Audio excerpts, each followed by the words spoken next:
Your Instrument Cluster Display, or ICD, provides important information about systems and features.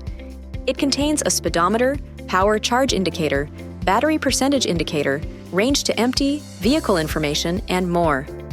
Use the steering wheel controls to browse the menus and submenus. Use the left or right arrow buttons to cycle through the main menu items. Use the up and down arrow buttons to cycle through submenus of the main menu items.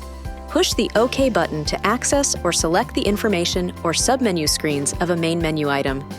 You can learn more about vehicle information, driver information, audio, head-up display, if equipped, vehicle messages, vehicle settings, drive experience recorder, DXR, if equipped, and performance. Press the Layout button on the steering wheel to toggle between the available cluster layout options. Classic has analog circular gauges. Center focuses on the speedometer and no main menu bar.